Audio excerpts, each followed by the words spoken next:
Trump rates meeting with China, Xi, 12 out of 10. Nice. Guys, it was that good on the meeting that took place, which is great, okay? The fact that they're having a meeting is incredible. Rob, can you go to the meeting when they're shaking hands and they're kind of first, you know, the is this it, the first time? Okay, this is when they just visit each other. I think this is 2 days ago. Go ahead, Rob, if you can play that clip. Go ahead. The President of the People's Republic of China. Look at that grip, Pat. Look at that grip. Oh, it's getting tighter. Great pleasure to see you again. Good to see you again. It's hurting my hand. It's hurting my And we're hand. going to have a very successful meeting, I have no doubt. But he's a very tough negotiator. That's not good. Not good. You know what look he's giving? You know what?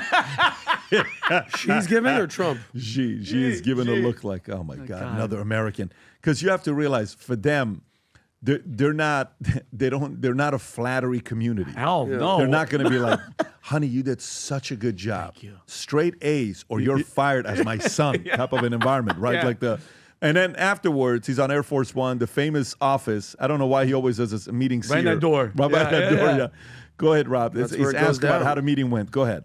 I think we've discussed mostly what we said, pretty comprehensive. We're going to issue a statement on some of the details.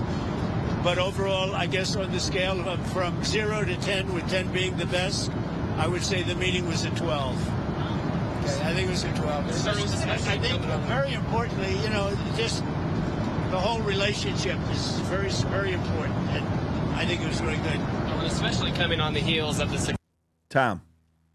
Well, I think what Trump is trying to do is get the deal done. And China is still going to be thinking long term. And on the other side of life, you have economy, and then you've got defense, and you've got little leaks coming out about China going to help Iran or something. So you have those little leaks coming out. So you see China's still playing this 3D chess, but I think the president made great progress economically. You had Besant over the week before, I believe they were in Malaysia, wherever it was. They were not in China, with the Chinese diplomats representing the economy. And I think that there's tremendous momentum that's coming along here. And I think we're about to hear about a giant soybean deal where China's going to buy a lot of soybean from U.S. farmers. So I think there's multi-points on this that are really good, that are going to move forward. And it's interesting. He says, look, now that we've met, now that we have some agreements, I'll take the tariffs back.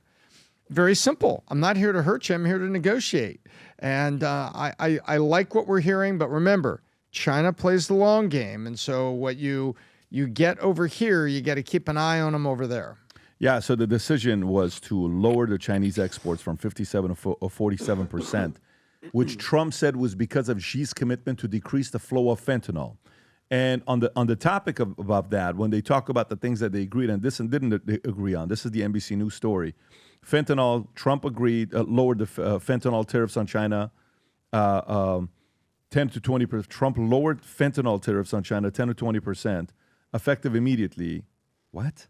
10 from 20%, effective immediately. Marking total tariffs 47 to 50%. He trusts Xi will work very hard to stop fentanyl precursors. I think you're going to see a big difference. He said about the meeting with China. Rare earth minerals, which is what just Tom talked about. China imposed exports controls on rare earth for magnets and turbines and EVs. As a trade chip, Trump and Xi agreed to a 1-year reprieve, likely routinely extended. All of rare earth has been settled, and that's for the world. So that's one. Soybeans, what Tom just talked about. Ukraine, U.S. and China will work together on Ukraine war. Ukraine came up very strongly. We talked about it for a long time. We're both going to work together to see if we can get something done. And then NVIDIA, no discussion on relaxing Blackwell chip export curbs. We're not talking about Blackwell chips. Trump said U.S. allows limited H20 GPU exports to China. So let me tell you what I think is going on here. Mm-hmm. You've probably heard when Trump makes a comment about Rubio. Rubio's got two big jobs right now. One of the jobs he's got is the job of Henry Kissinger, okay? And you'll hear Trump will say, I believe Rubio is better than Henry Kissinger by the time it's going to be done because Henry Kissinger used to leak.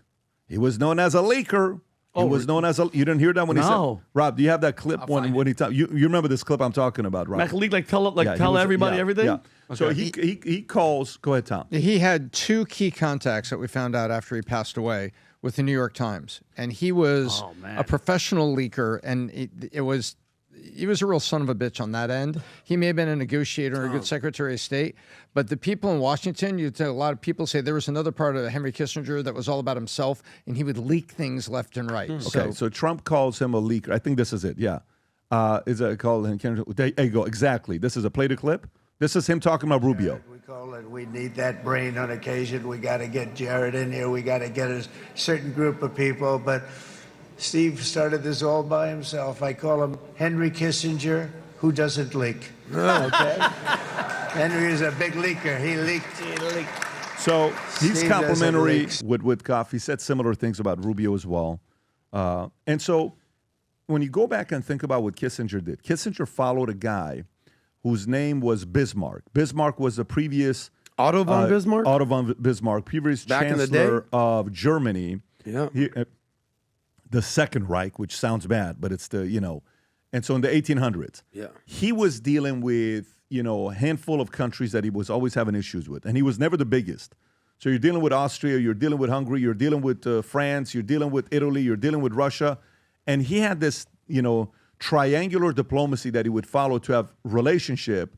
You always want, if you're the strongest, which America is, China's second, third is Russia.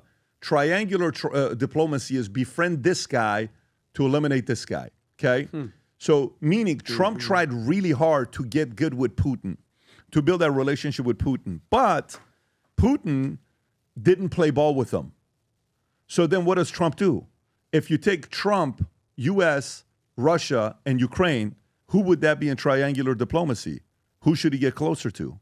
If it's U.S., Russia, and Ukraine, who should he team up against the other? It's U.S. and Ukraine against Russia. Yes. But in U.S., China, Russia, it's who? It's U.S. and Russia against China. Yeah, of but course. Putin's not playing ball. So if Putin's not playing ball, now he's going to go, okay, you want to do this? Guess what? I'm going to go and develop a stronger relationship with China. And now he's doing this with China, and he's forcing everybody to leave Putin on an island. The one question that you often get asked is the following. Why did Nixon get off the gold standard? Why? Why did Nixon get off the gold standard? Do you realize since 1971, every single thing can be positioned back to 1971 when we got off the gold standard? Everything. That just blew up. Everything blew up since 19. But the reason why they did that at that time, and Nixon went and opened up China, there's only one reason why they went and opened up China. In 1970, Rob, can you type up who were the top 10 biggest GDPs in the world in 1970? Adam, Vinny. Who were the top 10 biggest GDPs in the world in 1970? In 1970, U.S. was number one. Okay, who's two? I would put Japan up there. I would put Russia? For back then? they're They're still up there. I don't know. Top 10? Yeah, He's they'd right. be in the top Yeah, 10 for U.S. sure. was one. One. Japan was two. Look at that, Vinny. Germany, Germany's France, up there, right? UK, wow. Italy, Canada. All the What- G7 countries. Canada was All the bigger than G7 China. countries, yeah. Think about that. Canada's bigger than China. Go a little bit higher, Rob. Go a little bit higher. There's one country that's not on there, though. USSR. Okay? USSR. Yeah, of course. And by the way, USSR Communism. was so he's sitting there wondering, what's going on with Russia and the communist regime moving. Nixon decides to go out there and team up with who? Little China. Yeah. Wow. China had the biggest military, but they didn't have the biggest GDP. They go and help China to equalize who? Russia. Yep. And what ends up happening? They created the enemy. Of course. China got bigger than Russia. Whoa. And then China's where it's at today. So to me, Trump right now is trying to do triangular diplomacy, and the better person that would have been a better partner for him to go against China would have been Putin, but Putin's not playing ball. In my opinion, it would have been better for us to be closer to Russia to hold China accountable than the other way around. And it didn't work. And you don't want everybody to be getting along, and you also don't want to have a good relationship with both of the parties because you can't hold the other one accountable. Everybody's ambitious. Everybody's motivated, but he's going through a challenge right now. He's really, the entire time while he's talking, guess who he's talking to? Guess who he knows is watching Putin. everything 100% he's Putin. doing, he's watching Putin. You know what is scary to most people? Planning. most people are afraid of planning. Most people are afraid of sitting there and saying, oh my God, you want me to plan for next year? But you know who's not scared of planning? I want to introduce you to this guy who was looking for a business plan to fall out of the sky for him. And it didn't happen. But he made a decision to put on his calendar on December 12th to spend an entire day with somebody. Go ahead and play this clip. Wow. Watch this fellow here. Good-looking guy, minding his own business. Yeah. The best-looking guy. Hey, Vinny. What's up, Pat? What are you doing? Waiting. Waiting for what? Business plan. To come from Scott. That's what people told me. It works That's not how it works. Worked for Newton. That's not how it works. On December 12th, I host an event called the Business Planning Workshop, where we go through this entire manual together on how to write a business plan based on 12 building blocks. Okay. All you have to do is click on a link below. Okay. Get registered. December 12th, we'll be together all day. All right, so can we go eat right now? Because I've Yeah, been here let's for 4 go. hours waiting like for an the idiot. sky. Idiot. I mean, he even made me look up the second time to see if it was going to fall or not. But it's not falling. For some of you guys, I got big plans for 2026. December 12th, come join us. Rob, can we please put the link below everywhere so people can see it? For those of you guys that are listening to it in audio, it's bpw.bedavidconsulting.com. Join us December 12th together to write up your business plan for 2026. If you enjoyed this video, you want to watch more videos like this, click here. And if you want to watch the entire podcast, click here.